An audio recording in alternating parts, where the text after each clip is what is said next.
तो गाइज़ आज मैं सी हल्क के 4th एपिसोड को एक्सप्लेन करने वाली हूँ और अगर आपने इसका पिछला एपिसोड नहीं देखा तो लिंक मैंने आई बटन और डिस्क्रिप्शन बॉक्स में दे दिया है, तो आप चेकआउट कर सकते हैं।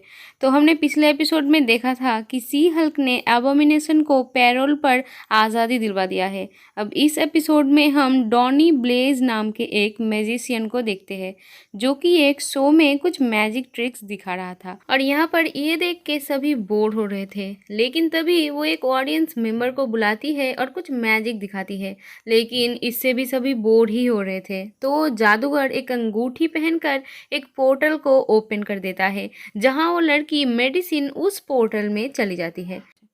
अब हम काठमांडू नेपाल को देखते हैं जहां पर वोंग अपने फेवरेट टीवी शो एंजॉय कर रहा था कि तभी वहां पर मेडिसिन पहुंच जाता है। तो वोंग उसे पूछता है कि तुम्हें किसी सरफरेज जादूगर ने पोर्टल के ज़रिए तो नहीं यहाँ भेजा है।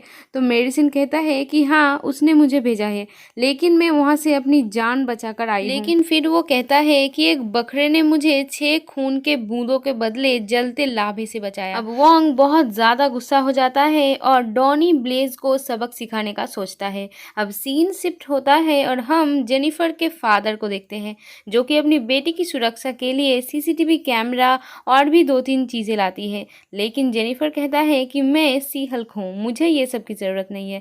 अब यहाँ जेनिफर को देखते हैं कि अब वो बहुत बड़े बड़े कपड़े भी पहनता है।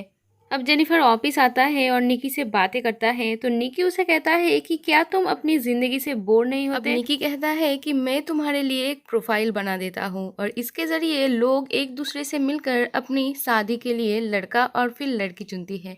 अब ये दोनों में बातें हो ही रही थी कि तभी यहाँ पर वोंग आ जाता है और कहता है कि डॉनी ब्लेज नाम का एक जादूगर बिना लाइसेंस के पोर्टल को यूज़ कर रहा है और मैं उसके ऐसे कामों पर रोक लगाना चाहता हूँ। और डॉनी ब्लेज को कामरताज से निकाल दिया गया क्योंकि वो उल्टी सीधी हरकत करता था और मैजिक का गलत इस्तेमाल करता था और वो जो पोर्टल खोलता है उससे बहुत खतरा भी हो सकता है, तो इस पर कोई रोक लगाना चाहिए। अब जेनिफर भी समझ गई थी कि डॉनी का जादू में कोई कंट्रोल नहीं है और वो वोंग से पूछता है कि क्या उन्होंने डॉनी से कोई भी पेपर साइन करवाया है जिससे वो जादू का इस्तेमाल कहीं और ना कर पाए। वोंग कहता है कि नहीं, हम किसी को भी ऐसा कोई पेपर साइन नहीं करवाते क्योंकि सारे स्टूडेंट जादू को ज़रूरत के टाइम पर इस्तेमाल करने की कसम खाते हैं। अब वोंग कहता है कि मेरे पास ऐसा गवाह है जो डॉनी ब्लेज के बारे में बताएगा। अब वो जेनिफर को एक कार्ड देके वहाँ से चला जाता है। अब रात में जेनिफर निकी के साथ बैठकर वोंग का लीगल नोटिस तैयार कर रही थी। तभी निकी जेनिफर का फ़ोन चेक करता है तो निकी जेनिफर की प्रोफाइल पिक देख के गुस्सा हो जाती है क्योंकि जेनिफर ने ऑफिस के ड्रेस में ही अपनी फ़ोटो लगाई थी। अब निकी जेनिफर को सी हल्क के नाम से एक न्यू आईडी बनाने को बोलती है, पर जेनिफर ऐसा नहीं करना चाहती थी। अब नेक्स्ट डे सी हल्क वोंग के साथ डॉनी के पास जाता है और उसे एक लीगल नोटिस देता है कि अब वो कामरताज का जादू पब्लिक के बीच में नहीं करेगा। लेकिन यहाँ पर डॉनी उनके कोई भी बात को नहीं सुनता और वो कहता है कि जादू तो एक आर्ट है और उसका कोई भी कॉपीराइट नहीं होता है। अब वोंग उसे कुछ करने ही वाला था लेकिन सी हल्क उसे रोक लेता है और अब वो लोग यहाँ से जाने लगता है कि तभी सी हल्क को डेटिंग ऐप से एक नोटिफिकेशन आती है। अब नेक्स्ट सीन में जेनिफर बहुत सारे लोगों से बात करने के बाद भी उसे कोई भी अपने लेवल का नहीं मिलता। अब नेक्स्ट सीन में हम देखते हैं कोर्ट में सी हल्क जज को समझा रही थी कि डॉनी की जादू लोगों के लिए खतरनाक है। तो जज अब उसे सबूत पेश करने के लिए कहता है। तो वो अब मेडिसिन को बुलाती है जो कि सबको बताती है कि डॉनी ने उसे एक दूसरे डायमेंशन में भेज दिया था। अब जज इस केस को अगले हफ्ते अगली सुनवाई के लिए टाल देती है। नेक्स्ट सीन में हम देखते हैं कि जेनिफर के प्रोफाइल में एक भी नोटिफिकेशन नहीं आ रहा था, तो अब फाइनली वो अपने प्रोफाइल को जेनिफर से सी हल्क में कन्वर्ट कर देती है और अब उसके पास बहुत सारे नोटिफिकेशन आने लगता है और अब वो उन सब से मिलने का डिसाइड करता है क्योंकि उसे लगता है कि आज भी उसे उसके टाइप का कोई भी नहीं मिलेगा।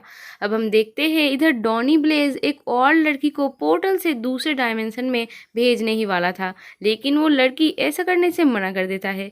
अब डॉनी ब्लेज उस पोर्टल को ओपन कर देता है और वहाँ से एक कबूतर आके उस लड़की के हाथ में अंडा दे देता है और उस अंडे में से एक क्रिएचर निकलता है। अब डॉनी उस क्रिएचर को वापस भेजने के लिए एक और पोर्टल ओपन करता है, लेकिन वहाँ से और भी कई सारे क्रिएचर्स पहुँच जाते हैं और सभी के ऊपर अटैक कर देता है। तो इससे बचने के लिए डॉनी जाता है वॉन्ग से मदद लेने और वॉन्ग उसकी मदद करने के लिए मान जाता है और डॉनी को सी हल्क को कॉल करने के लिए बोलता है। इधर सी हल्क एक डॉक्टर के साथ ही थी और वॉन्ग के कॉल को कट करके वो डॉक्टर के साथ ही बिजी होता है, लेकिन तभी वहाँ पे वॉन्ग आके सी हल्क को अपने साथ ले जाता है। और अब सी हल्क यहाँ पे उन क्रिएचर्स की बहुत पिटाई करती है और वॉन्ग एक और पोर्टल खोलता है और उन्हें दूसरे डायमेंशन में फेंक देता है और वो पोर्टल बंद कर देता है और अब सी हल्क वापस अपने घर पहुंच जाता है। अब नेक्स्ट मॉर्निंग जेनिफर को हम देखते हैं जो कि बहुत ज़्यादा खुश होती है और वो न्यूज़ देख रही होती है। अब तभी वहाँ वो डॉक्टर आता है और वो जेनिफर को देख के सोचता है कि अरे ये कौन है, क्योंकि वो तो सिर्फ सी हल्क को ही पसंद करता था, तो वो यहाँ से चला जाता है। अब तभी वहाँ पे कोई एक नोटिस देने आता है। अब जेनिफर उसे खोल के देखता है तो उसमें टाइटेनिया के तरफ से एक लीगल नोटिस जिसमें उसने ये लिखा था कि सी हल्क नाम उसने पहले ट्रेडमार्क करवा लिया था। अब हम मिड क्रेडिट सीन में देखते हैं मेडिसिन और वांग दोनों एक साथ बैठे होते हैं और ये एपिसोड यहीं पर ख़त्म हो जाती है।